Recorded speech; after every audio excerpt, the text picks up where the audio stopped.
Hello, Dan. Morning, Jim. How's the wound? Oh, I'll live, which is more than I can say for a couple of hundred of our compatriots. You're completely outmanned. There's little help for that. And outgunned. They must have ported those cannons overland. Dan, I've got orders for you. You've got to get into St. Vincent somehow and get Cobb out. Cobb? Philip Cobb, a schoolteacher, a patriot, and I guess a genius. He worked out the secret code that the entire Continental Army uses, has been using for months. Now, if the British make him talk, they'll know every troop movement and battle order from Albany to New Orleans. Any chance of changing that code? Oh, sure, but there are dozens of messages still in circulation. Now, once they break Cobb's code, they'll be able to trace the messages to the contact men in every city and town. The whole network will be spelled out simpler than a first-grade reader. You sure they know who Cobb is? No, I'm not sure. Now, this code could win or lose the war. If you can't get Philip Cobb out, you're going to have to kill him.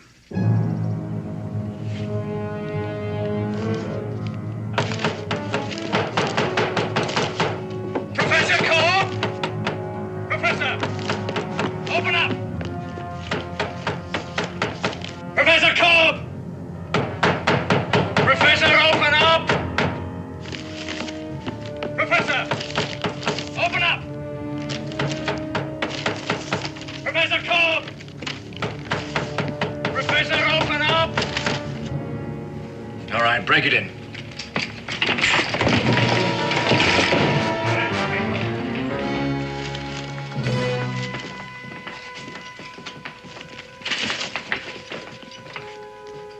Professor Cobb, you're under arrest. I know. And you also know that the city has been under British military authority since 8 o'clock this morning. It is under that authority that I order you to turn over all notes, papers, and memoranda in your possession. There are no such things in my possession any longer. There they are.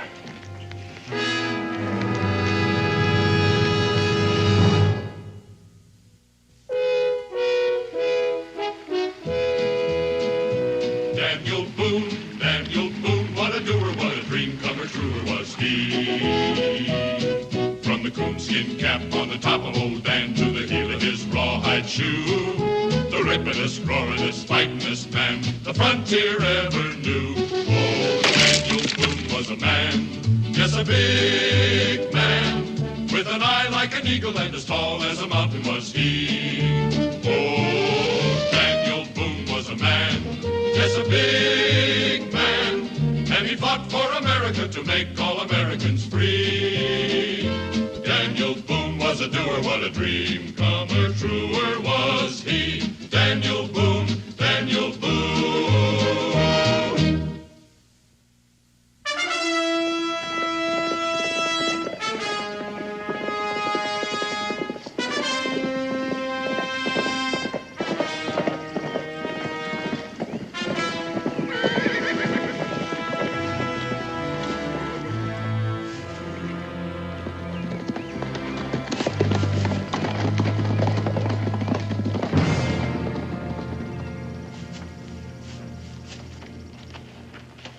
What's your business here, sir? Any kind of heavy work that needs doing. Carrying brick, chopping wood, loading wagons. Town looks deserted. Where is everybody? Staying in our homes out of trouble. Trouble? What do you mean? This community's under martial law, sir. If you're planning on coming in, you'll have to give me that rifle. Well, I wasn't planning on shooting much game in St. Vincent anyway. You can pick it up when you get ready to leave. There's a sundown curfew. If you're seen on the streets after dark, you'll be buried with full honors, sir. I'll keep that in mind.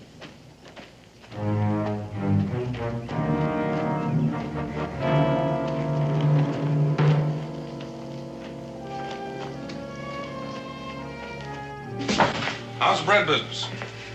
Daniel Boone. Hey, when'd you get here? Just now. Any trouble getting in? No? You hungry? You still making those hot cross buns with the honey on top? Sit down.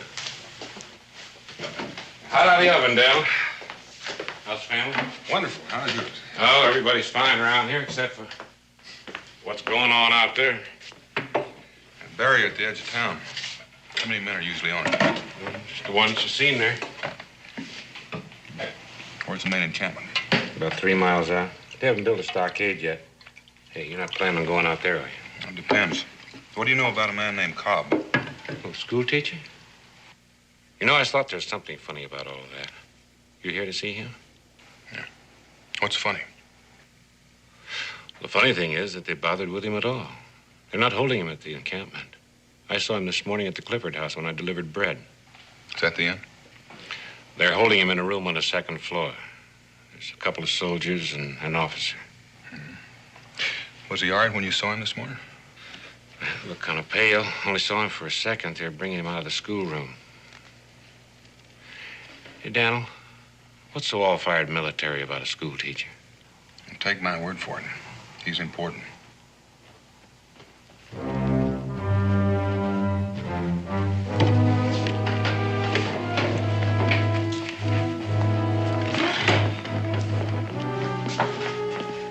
Hey, that's the first time I've seen him. Bert. Colonel George Bert.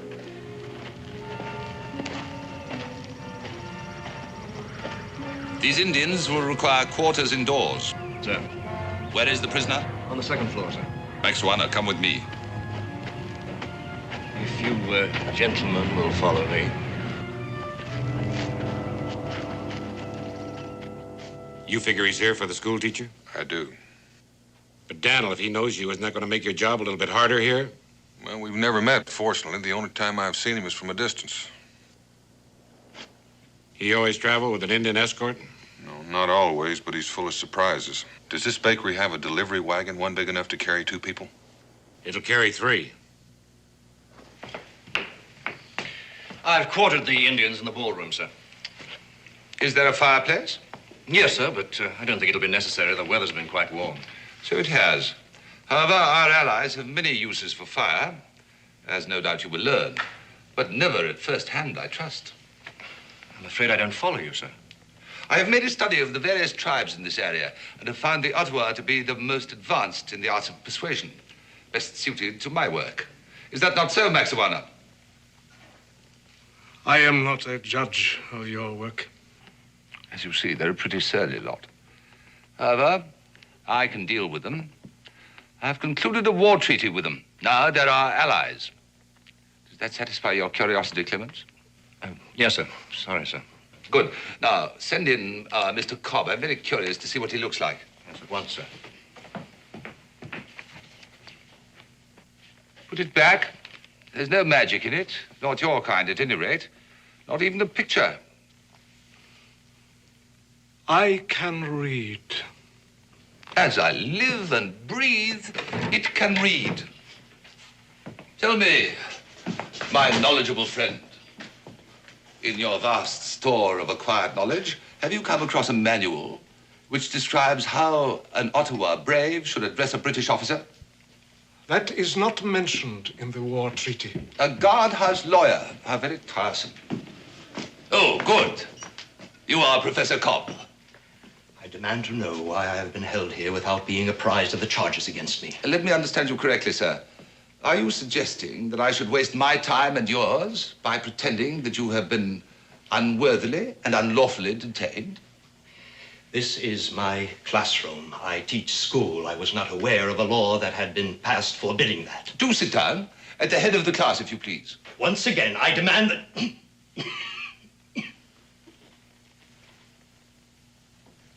What's the use?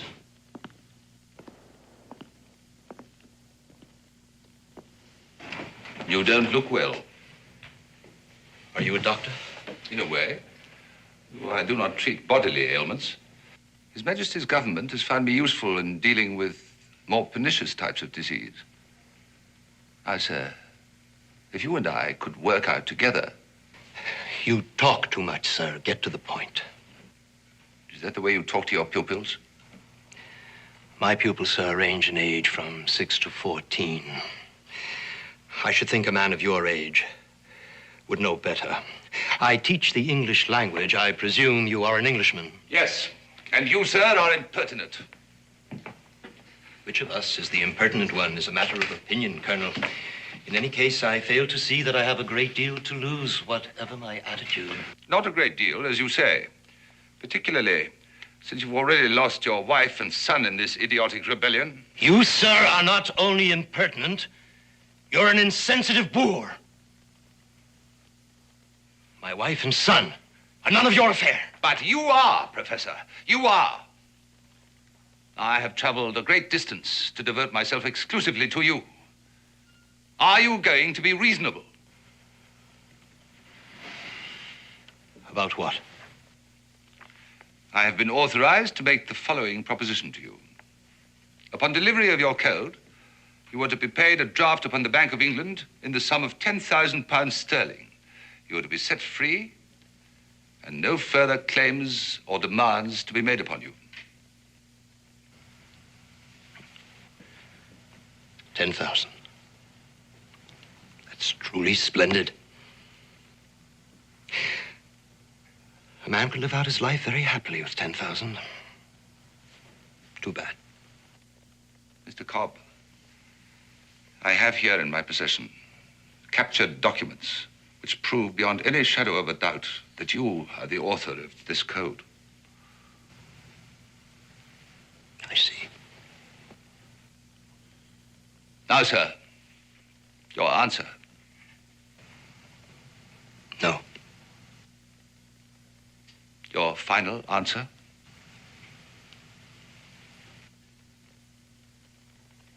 Mr. Cobb! I was just thinking.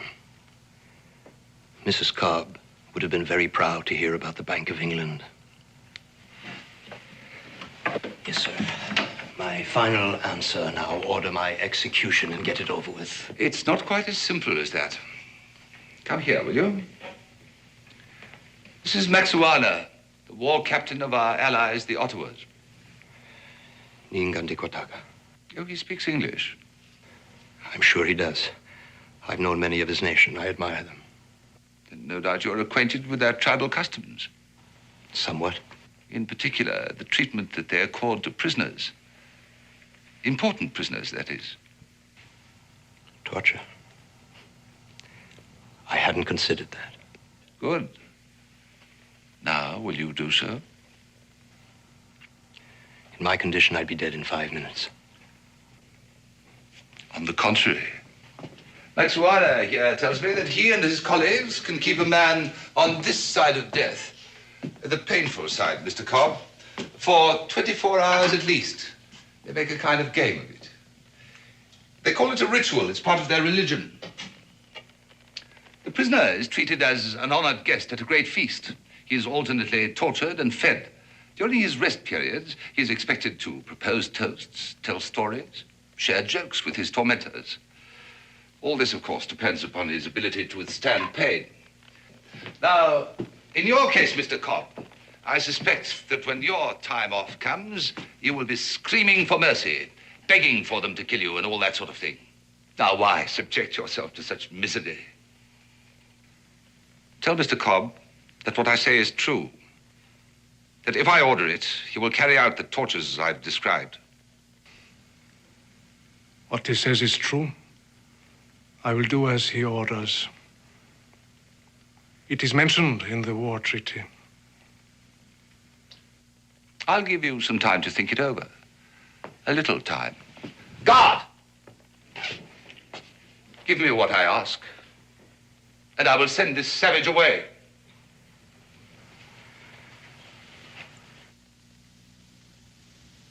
If there is a savage here, it is not the Ottawa.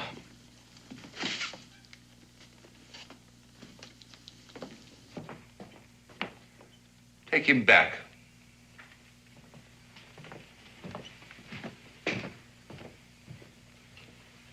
He's so frail. I don't want to risk losing him through your incompetence. That man is not fit to be put to a test of strength. It is unfair.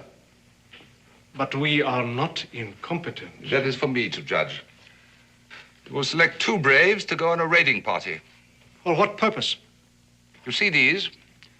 A few members of your race have served the crown well enough to earn them. You will never be one of those few until you learn to do as you are told. I have no wish to be an officer. And I am not your body servant. You will tell them to proceed upstream about 10 miles to a village called Kimberley. They will enter the village under cover of darkness. They will capture this person and bring him to me here.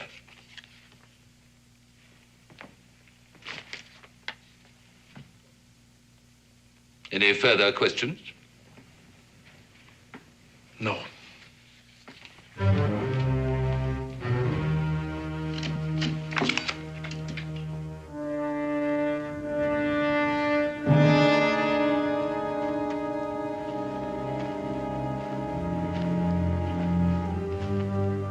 It's 5 minutes up and back. Sure you don't want me to go with you? Just have that wagon ready to roll. Remember, the livery stable is just off the square. We'll find it and we'll meet you there.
Who is it? Just listen. Is your door locked? Yes, but there's a guard at the door. Have they started? No, they haven't touched me. But they should begin soon. We haven't much time.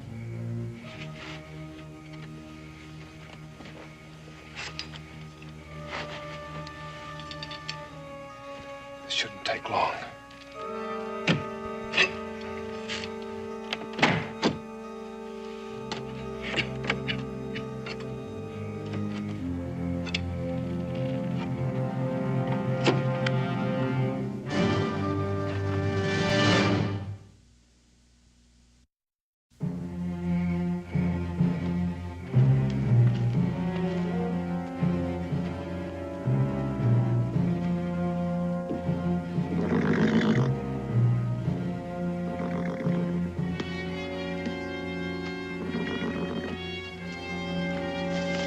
Or I'll fire! Captain! Captain!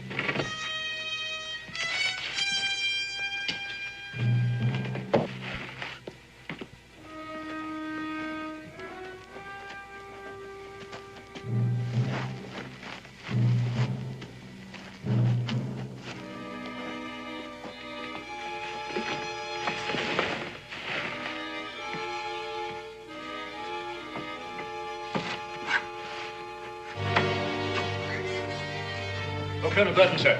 We apprehended this man carrying a coded message. His name's Wingate, a local citizen. Where did you get the message? Talk! Maxuana. There's something I need to learn. Get your men ready. We cannot raise the dead. The message. I have it here.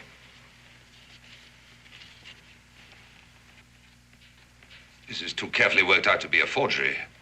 This business at the top is obviously a reference to a key to the code. If only this man had lived. It all happened so suddenly, sir. There was no time to stop the soldiers from shooting. Do you realize what this means? It means that each one of these villages has a leader who can decipher the code. Now, if we can find the key to it, there will be nothing standing between us and total victory. Those braves I sent to Kimberley should be back by now. Where are they? It will not be long. I can't wait. Come with me, you too.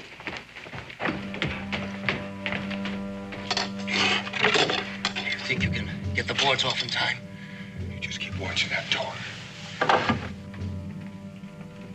Unlock it.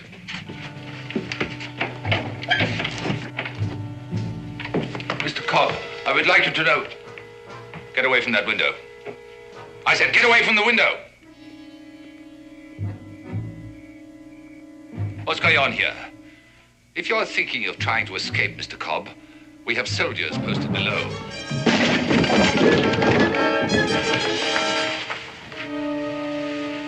Glad to see you gentlemen are being sensible.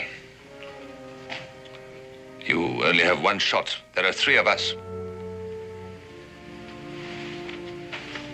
4, and only one worth shooting. Take their guns, Mr. Cobb.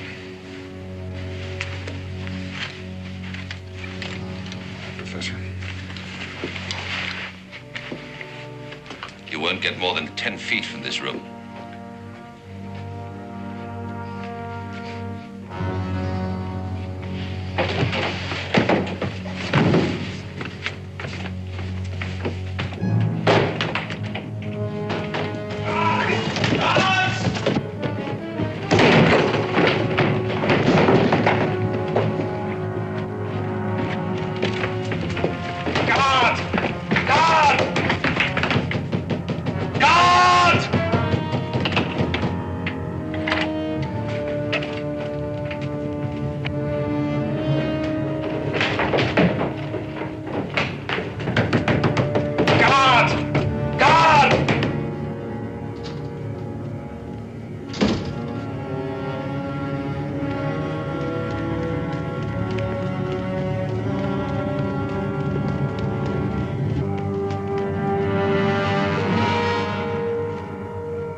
Better take the safest route. Are you up to it?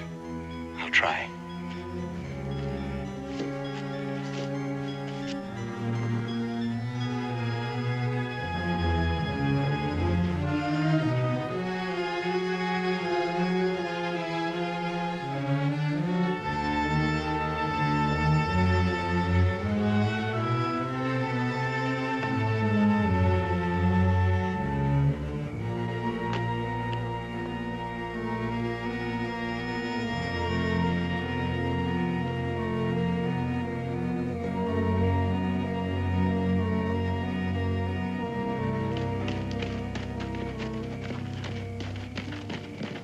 If they escape, there'll be more than one court-martial.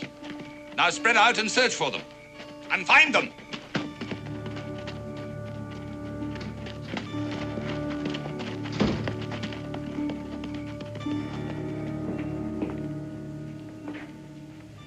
Well?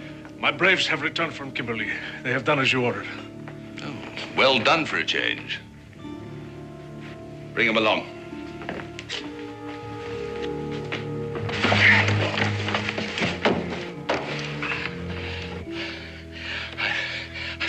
My breath. Gotta get down on the other side of this building. My friend will see us at the stable, bring the wagon out. We'll make a run for it, jump in, and leave this little town in a hurry. I'll do my best. Sure you will. Mr. Cobb! We were talking earlier about the matter of your sacrifices. There was one person that you neglected to mention. You still have one son remaining. Raymond Cobb, presently living with an aunt at Kimberley. Presently my prisoner, Mr. Cobb. Either you give me the code or your son will die, and in the manner which I have already described. I know you can hear me, Mr. Cobb. You remember our conversation about the Ottawa methods? He's lying. I've got to see. Even if it's true, Mr. Cobb, he's not the kind of man to keep his bargains. What are you talking about? You're far too valuable to the Continental Army. He'll never let you go, don't you know that? But he's got my son. We can't be sure. Father, don't come out! Do you hear me? Father, don't come out!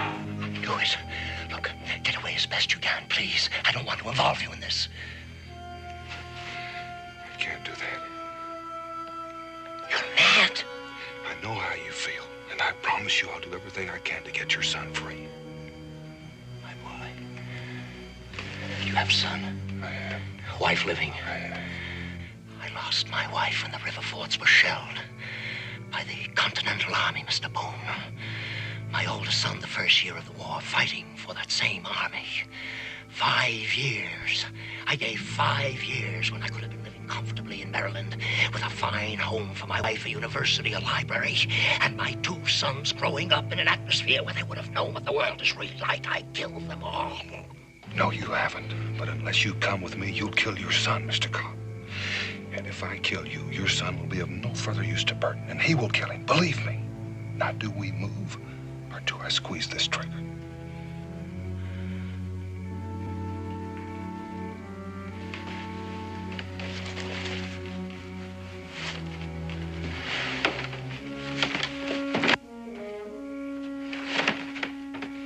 Mr. Cobb, you have put me to a great deal of trouble. I want this foolishness to stop at once.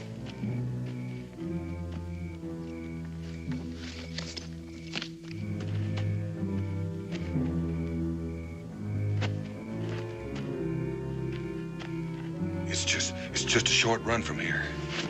Please, stay out of this. I don't want your death on my conscience. Here! Here I am! Don't shoot! Don't shoot! I'm all alone. The other man got away.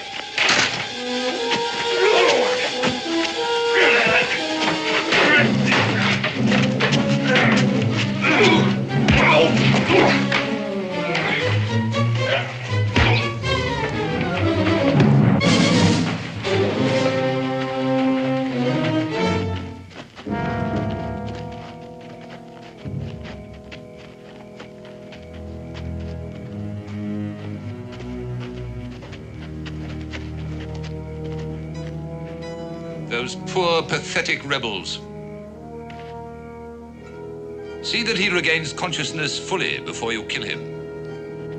Inside.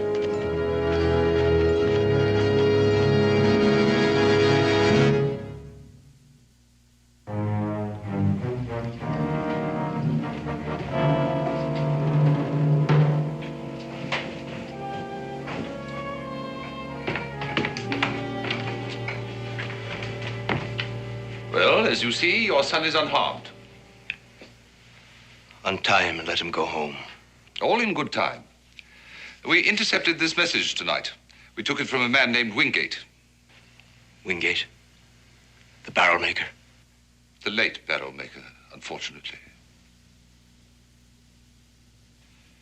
Now, Professor Cobb, you will show us how your code is constructed. Then you will decipher this message. At that point, your son and you will be free to go. I do not think there is any need for further persuasion. Father, I'm not... What about this man? Obviously a spy. No, he's not a spy, Colonel. He was only trying to help me. If you want the key to the code, you will release him as well. Very well. Clements?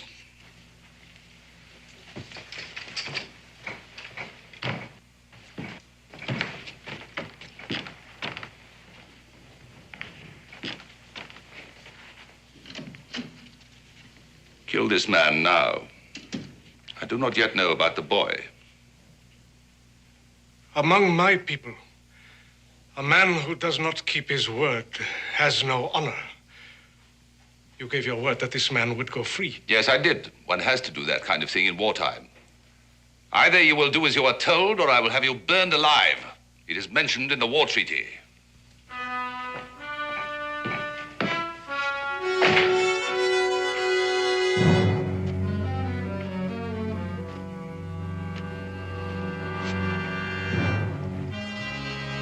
I have been ordered to do this. You fear your white colonel more than you honor your ancestors. Why do you say this? The Ottawa pride themselves on their skill at the slow death. That is true. Aren't you a true Ottawa? Don't you practice the ritual of your tribe? Unless this man is not a full-fledged brave, I insist on my right to die with honor. How have you earned this right? We fought and I won. You ask for pain? You prefer it? I insist on it. The knife would be quick. Why do you choose the slow death? I choose to die with honor. Very well. A brave warrior has fallen into our hands. Let us treat him with honor, that the manner of his death be not forgotten by any. Mr. Boone, why? I've seen one or two of these, boy. Maybe you better look the other way.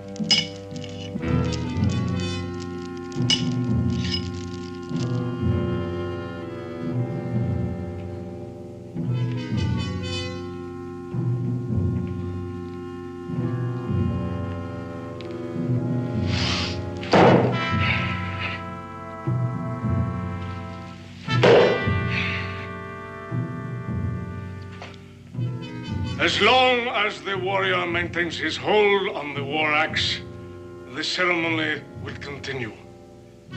The moment he lets go, he dies.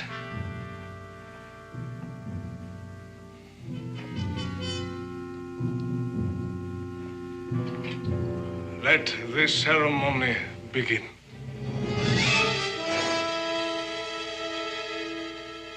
The warrior will partake of the ceremonial wine. I am honored.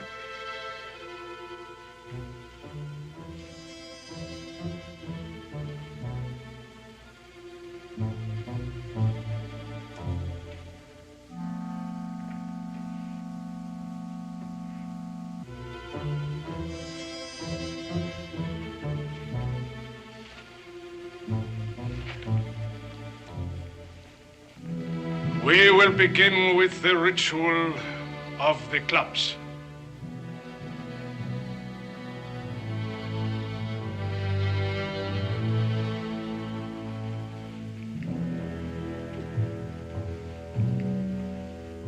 Your pardon is asked.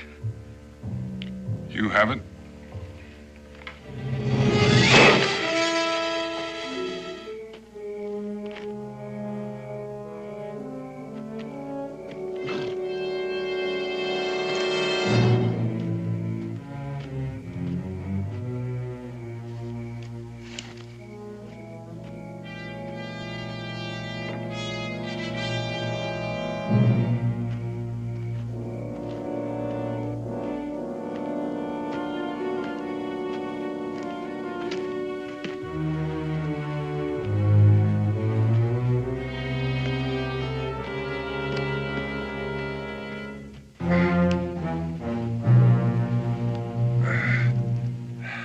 The honored guest may eat and drink and have speech with us.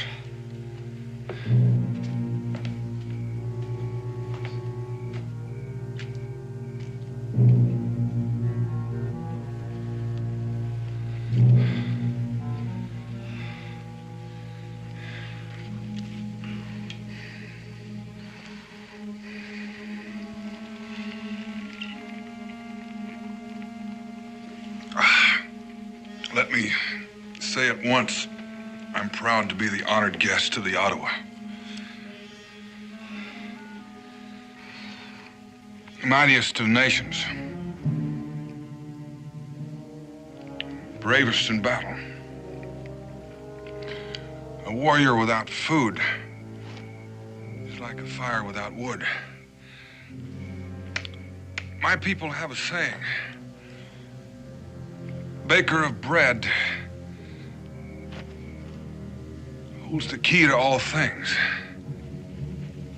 Among our people, the bakers of bread are women and old men. We have no such saying. Bread is our staff of life. We depend on the baker of bread. Without his help, we would surely die the slow death. Tell us of the red men who dwell near your home. Oh, mainly Cherokee, Shawnee. There's an amusing story about that. I think it's amusing anyway. It seems one winter, the rivers froze up earlier than usual. It is a relatively simple system. The English alphabet consists of 26 letters. Cryptography, the art of ciphering, is merely the substitution of one symbol for another. In the case of the Continental Code, it is letter for letter. Now, one may also use numbers, which makes it more difficult. Now, with only 26 possibilities, there are at most 676 permutations. I don't mean to rush you, Mr. Cobb, but would you please get on with it? The key to this code is always a phrase in English consisting of letters and punctuation marks totaling 26. The message is coded to one of 10 keys. The directions for decoding are to be found at the top of the message. Once you know the phrases, you have the key. Child's play. Fascinating. Then you will have no difficulty in deciphering this. Not a great deal. Then proceed. Proceed. And the way they finally settled it was a brave that could toss the bullet farthest won the firewood. It was the coldest winter I can remember. The honored guest has eaten and drunk for the first time. He must now submit himself once again to the punishment.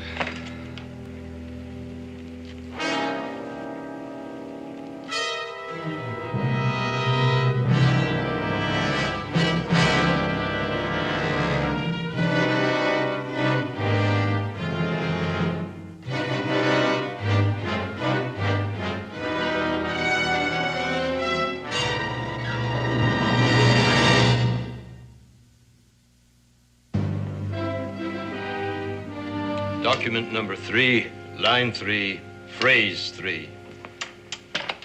Which is document 3? The Declaration of Independence. Do you have a copy? I have not, but I sincerely hope for your sake that you have.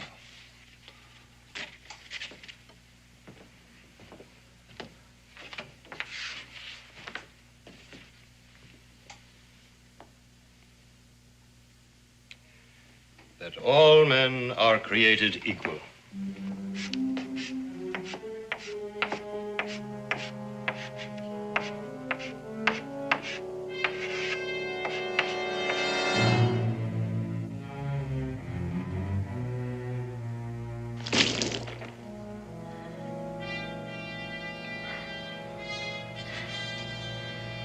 Thank you. Thank all of you. I believe we were talking about cold weather. I think I'd like to get back to that. T-H-A-L. Just a moment. Where is the second T in the word that? There is no need to spell it out twice, since the letter T in this code key can also stand for A, D, or R. We simply place the letters next to T. The rest is a simple process of elimination. A process that might take hours. Will you decode this message at once, please? I'll do no further work. until I see my son standing here unhurt. Mr. Cobb, I don't think that you're aware of how ridiculous that request is at this point. I'm also aware that you are pressed for time, Colonel. You should be willing to pay for it. I'm not asking for much, but I will have what I ask for. Very well. Clements.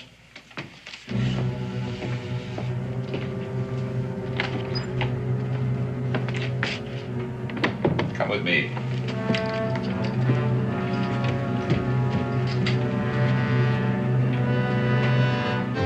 I think you all know the legend behind the story of the coming of the first winter. Take young Cobb up to his father's classroom. What in heaven's name is going on here? I ordered you to kill this man. He has chosen to die with honor. He has chosen? Oh, but of course, I'd forgotten. I had completely forgotten the reason why I employed you in the first place. And what is this? Practice? You have intruded upon a sacred ritual. I order you to leave. You order me? Oh, no, my savage friend. That is definitely not included in the war treaty. I've been altogether too lenient and free and easy with you. Consider yourself under house arrest. We will not obey. You all follow this man. It is best you know the consequences. Treaty or no treaty, I will not be disobeyed. Follow Maxuana, and he will lead you to your deaths. Now, I order you to kill this man now, and place this one under restraint. Now. Maxuana, you might as well do as he says. Death with honor has no meaning unless it comes from a worthy victor.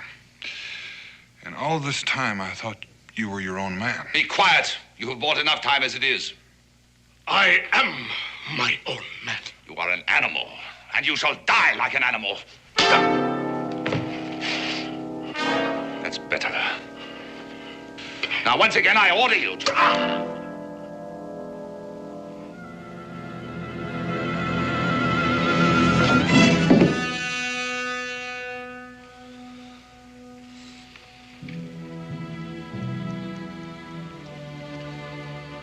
The ritual will continue. The legend of the first winter. The first man to walk the earth. I believe you call him Wajunkaga. We call him the baker of bread. One night, a voice came to him saying, now is the time to come to the cause of all men who seek freedom. Go up to the room where the sons of men are taught wisdom and rescue the bringer of knowledge, now that he is secure in the safety of his own son. But move with caution, for those who seek to destroy freedom will be looking for you. Now is the time, O baker of bread, now.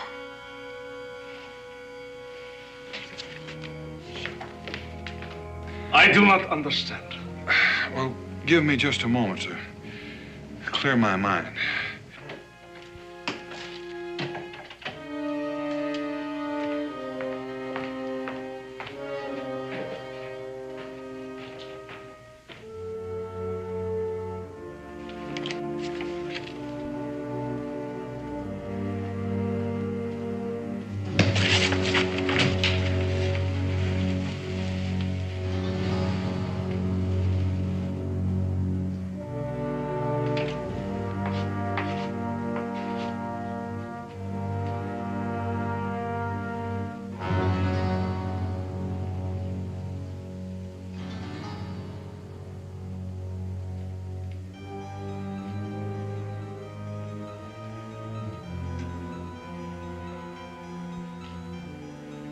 February what?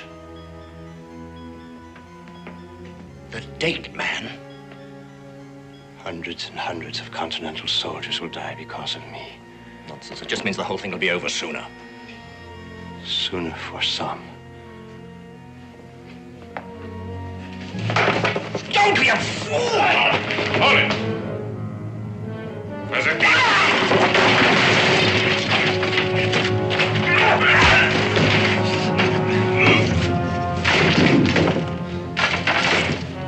Well timed, Professor.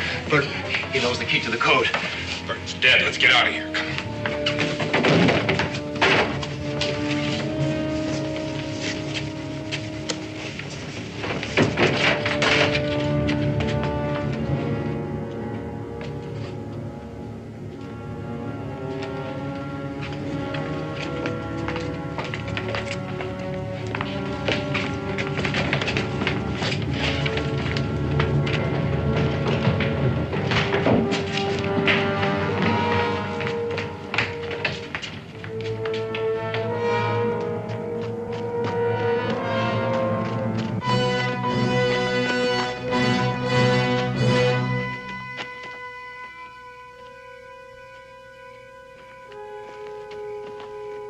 We'll have to make a run for the stable. Are you ready? Come on. Hold! No, don't shoot!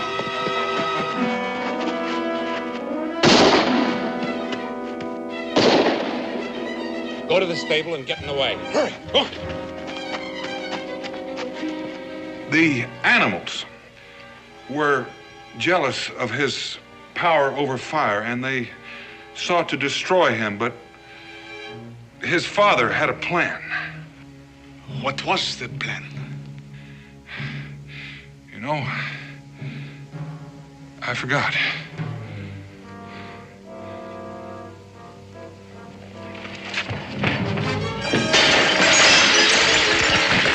No. Let the brave warrior escape. He has earned it.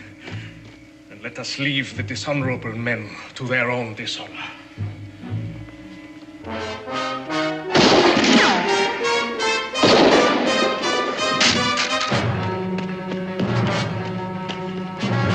Dan, over here! Get the wagon!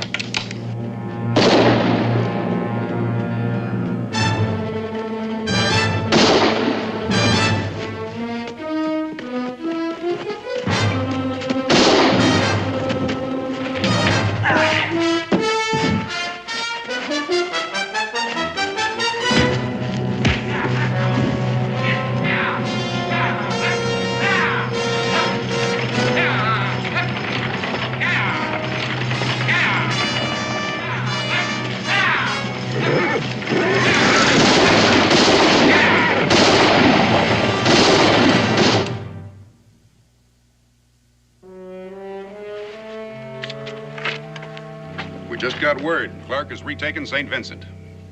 Well, since Wingate the barrel maker was dead, I guess the attack was carried off without benefit of my code. Not at all. Another message was sent. Wingate had a replacement. You didn't. Excuse me. Dan, we've got to have a talk. Jim, I haven't had any sleep for 72 hours. Now, Dan, tell me the truth. Was I right? Would you ever, in this long and fruitful life, ever once kill a man in cold blood? Even if George Washington himself asked you pretty please. Offhand, I can only think of one man I'd shoot in cold blood. That's the fellow who keeps talking when I'm trying to sleep.